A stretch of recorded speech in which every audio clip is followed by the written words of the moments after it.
എങ്ങനെയാണ് ഒരു ചാനൽ ചർച്ചയിൽ അസഹിഷ്ണുതയുടെ ആൾരൂപമായിട്ടുള്ള സ്മൃതീശനെ മൂക്കുകയറിടേണ്ടത് എന്നത് ഇന്നലത്തെ ചാനൽ ചർച്ചയിൽ പുതിയ കാലത്തെ SFIയുടെ പിള്ളേർ തെളിയിച്ചിരിക്കുകയാണ്. കഴിഞ്ഞ ദിവസം പതിവിന് വിപരീതമായി SFI സംസ്ഥാന സെക്രട്ടറി ആയിട്ടുള്ള സഞ്ജീവാണ് ചാനൽ ചർച്ചയ്ക്ക് പോയത്.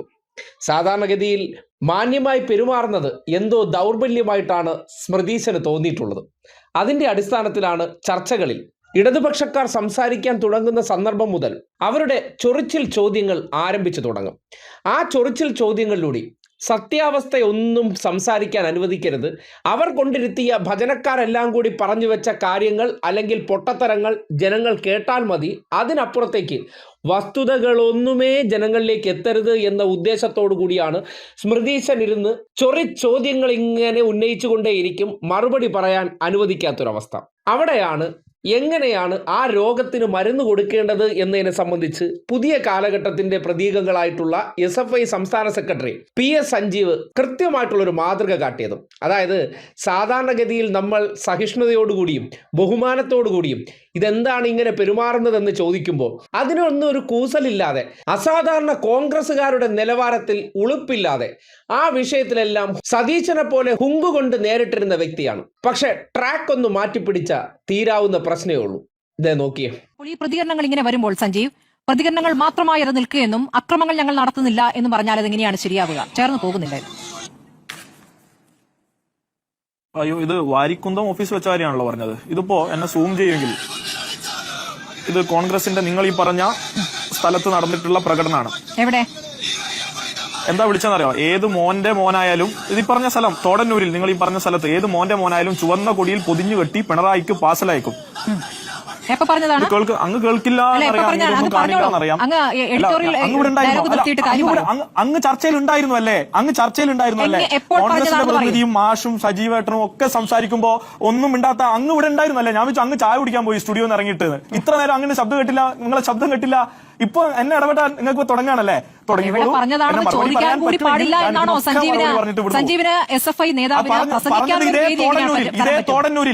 ഇതേ തോടന്നൂരിൽ ഇവരെ കൊണ്ടൊക്കെ നിങ്ങൾ പ്രസംഗിപ്പിച്ചില്ലേ? എന്റെ പോയിന്റ് മേഡ് ചെയ്യാൻ സമ്മതിക്കൂ. ഇപ്പൊ തോടന്നൂരിൽ ഇന്ന് വൈകിട്ട് നടത്തിയ പ്രസംഗം പിണറായിക്ക് പാഴ്സലയക്കും. എന്നെ സമ്മതിക്കൂ, എന്നെ സമ്മതിക്കൂ. ഇന്ന് വൈകിട്ട് നടത്തിയതാണ്. അപ്പൊ എന്താ അതിനെ കുറിച്ച് എന്താ പറയാനുള്ളത്? പറയൂ. ഞാൻ റോജിയോട് ചോദിക്കും. അത് ശരി, സഞ്ജീവിനോട് ഞാൻ സഞ്ജീവിനോട് ചോദിക്കും. ബാക്കി ഞാൻ റോജിയോടാണ് ചോദിക്കുന്നത്. എന്നോട് ചോദിക്കുന്നത് അപ്പൊ അങ്ങ് ഇവിടെ ഉണ്ടായിരുന്നു, ഇത്ര നേരം അങ്ങ് ഇവിടെ ഉണ്ടായിരുന്നു അല്ലേ? അല്ല, ഞാൻ വെച്ച വാദത്തെ കുറിച്ചൊന്നും റോജിനോട് ചോദിക്കുന്ന കണ്ടിട്ടില്ല, ഞാൻ വെച്ച വാദത്തെ കുറിച്ചൊന്നും മാഷോട് ചോദിക്കുന്ന കണ്ടില്ല. വളരെ ചിരിച്ചുകൊണ്ട് ഞങ്ങളോടൊക്കെ ഇങ്ങനെയൊക്കെ സ്വാഭാവികത. അല്ല, ഒന്ന് ഞാൻ പറഞ്ഞോട്ടെ, ദേവി അതൊന്നും പറയാൻ അനുവദിക്കൂ. നിങ്ങൾ ചായ കുടിക്കാൻ പോയി ഞാൻ കരുതിയേ, നിങ്ങൾ ഇത്ര നേരം ഇവിടെ ഉണ്ടായിരുന്നില്ല ഞാൻ കരുതിയത്. കാരണം ഒരു ചോദ്യം പോലും റോജി M. ജോണിനോട് ചോദിച്ചില്ല, മാഷോട് ചോദിച്ചില്ല. അല്ല, എന്നാ ഞാൻ ചോദിച്ചോട്ടെ, എന്നാ ഞാൻ പറയട്ടെ.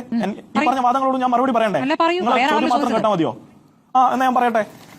ഓക്കെ, എന്നാ ഞാൻ പറയട്ടെ, കേൾക്കൂ. മാഷ് പറഞ്ഞു വിലക്കയറ്റം, സാമൂഹ്യനീതി, വയനാട് ദുരിതാശ്വാസം, ഇതൊക്കെയുമാണ് ചർച്ച ചെയ്യേണ്ടത്. മാഷെ, ചർച്ച ചെയ്യണം, ഞങ്ങൾ തയ്യാറാണ്. കേരളത്തിൽ എവിടെയും ഏത് കവലയിലും വെച്ച് ചർച്ച ചെയ്യാൻ ഞങ്ങൾ തയ്യാറാണ്. പക്ഷേ ഇവർ അതിന് തയ്യാറാവുന്നില്ല എന്നതിലെ പ്രശ്നത്തിൽ നിന്നാണ് ഇന്ന് കേരളം നേരിടുന്ന ഏറ്റവും വലിയ വിഷയം. വൈകാരികമായ വിഷയങ്ങൾ ആളിക്കത്തിക്കുക, അക്രമം ഉണ്ടാക്കുക. കേരളത്തിലെ വിദ്യാർത്ഥികൾ നേരിടുന്ന ഒരു പ്രശ്നത്തിൽ പോലും ഇടപെടാത്ത KSU ആണ് യാതൊരുവിധ ബുദ്ധിമുട്ടുമില്ലാത്ത കേരളത്തിന്റെ ആരോഗ്യ മേഖലയിൽ ഇല്ലാത്ത പ്രശ്നങ്ങൾ ഉണ്ടെന്ന് വരുത്തി തീർക്കാനുള്ള ഈ അക്രമ രാഷ്ട്രീയം സംഘടിപ്പിച്ചിട്ടില്ല.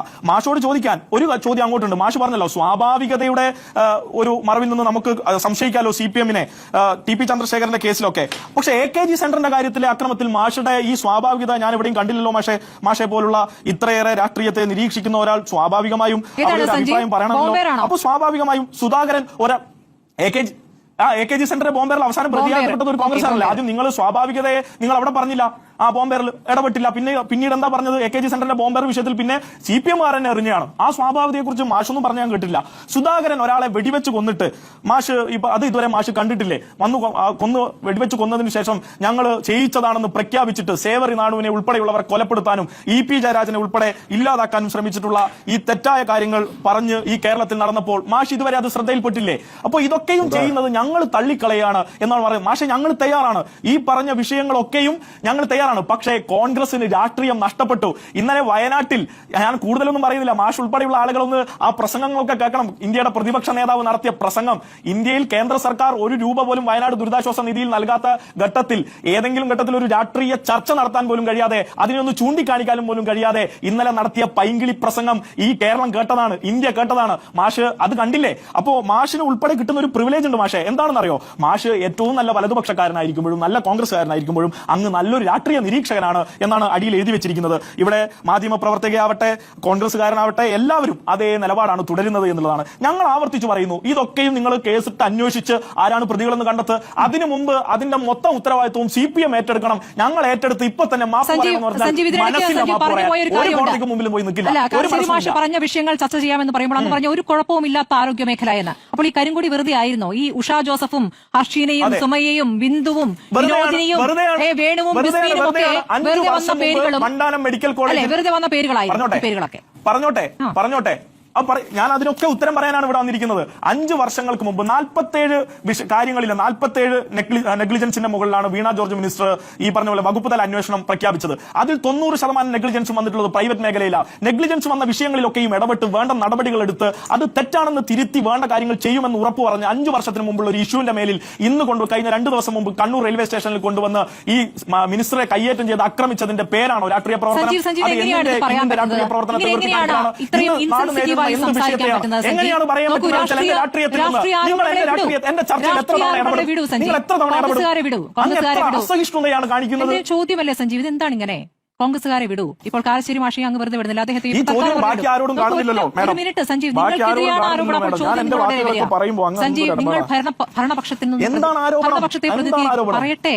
ഈ ആരോപണങ്ങൾ അവിടെ നിൽക്കട്ടെ. അങ്ങ് ഏത് കാലത്തെ കുറിച്ച്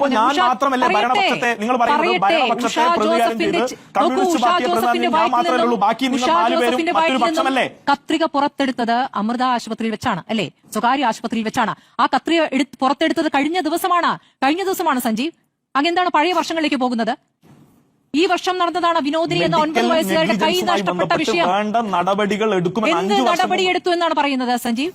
എന്ത് നടപടി? മറുപടിയല്ല വേണ്ടത്, നിങ്ങൾക്ക് സ്റ്റേറ്റ്മെന്റുകളും ഈ വൈകാരികതയെ ആളിക്കത്തികളുമാണ് നിങ്ങൾക്ക് വേണ്ടത്. ഞാൻ എന്റെ ഉത്തരം പറയാനല്ല, നിങ്ങൾക്ക് മറുപടികൾ കേൾക്കണമെന്ന് എനിക്ക് തോന്നുന്നില്ല. അങ്ങൊരു ആങ്കറിന്റെ എല്ലാവിധ നിലവാരങ്ങളും കടഞ്ഞു പോവാണ്. നിങ്ങളൊന്ന് ക്ലാസ് എടുക്കാൻ ഞാൻ ആളല്ല, പക്ഷെ ഞാനൊന്ന് പറയാനെങ്കിൽ നിങ്ങൾ എന്നെ അനുവദിച്ചാൽ ഞാൻ പറയാം. രാഷ്ട്രീയ നിരീക്ഷകന്മാരെ കൊണ്ടു നിർത്തിയും കോൺഗ്രസ്സുകാരെ നിർത്തിയും നിങ്ങളെപ്പോലൊരു 1-ാം തരം കോൺഗ്രസ്സുകാരും വന്നിരുന്ന് നിങ്ങൾ എല്ലാവരും 4 പേരും ചർച്ച ചെയ്യുമ്പോൾ എനിക്ക് അത് തിരിച്ച് കൗണ്ടർ ചെയ്യാൻ അധിക്ഷേപം നിർത്തിയിട്ടുള്ള സമയം എടുക്കുകയെങ്കിൽ അങ്ങ് ഇഷ്ടംപോലെ സമയമുണ്ട്. അങ്ങേക്ക് ആൻസറിലേക്ക് വരാൻ ഇഷ്ടംപോലെ സമയമുണ്ട്. ഈ ബാക്കിയുള്ളവർ അധിക്ഷേപിച്ചിട്ടില്ല, ഞാൻ ഉത്തരമാണ് നൽകുന്നത്. ഉത്തരമല്ല, ഇത് ഉത്തരമല്ല. ഞാൻ എന്നോട് ക്ഷമിക്കൂ. അല്ല, ക്ഷമിക്കാൻ പറ്റില്ല.